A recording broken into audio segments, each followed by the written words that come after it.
Hello, everybody. My name is Dianne Hoffman. I'm mostly known as a assemblage artist, meaning that I use found objects. My work is most typically three-dimensional and more sculptural.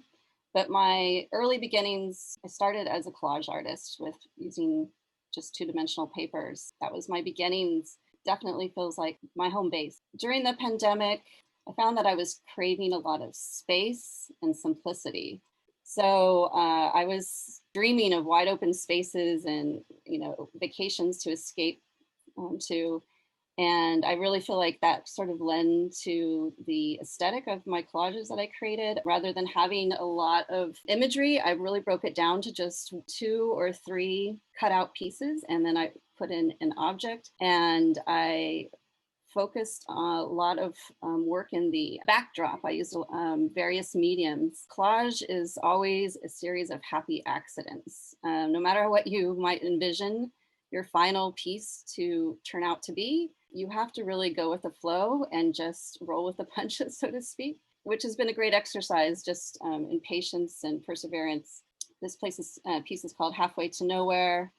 I have a penchant for horses, and anytime I put a horse in my work, it's very personal, very representational of my hopes and dreams and aspirations.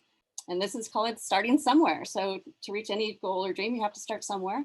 I started using different mediums with the paint to get different reactions, and I didn't know really what would come of it. And I'd come back a week later, and all of it would be cracked in these very strange places. And at first I was upset and almost disappointed. And then I stood back and realized that the cracks were beautiful. I love them. They give them texture and interest and mystery and intrigue. And I was reminded by the song by Leonard Cohen when he says, "The cracks are where the light gets in."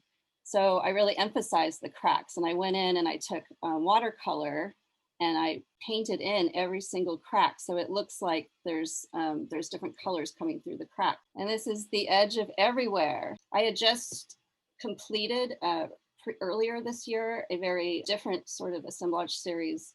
And it was very colorful and lighthearted and whimsical and very well received. But after completing that series, I had a strong desire to counterbalance that with some darker imagery and maybe some deeper subjects. So I really enjoyed embracing that, coming up with some of these more macabre sort of imagery. I continue to work on the series. I have 9 more of these drawers that I'm going to continue to further develop and see where it takes me.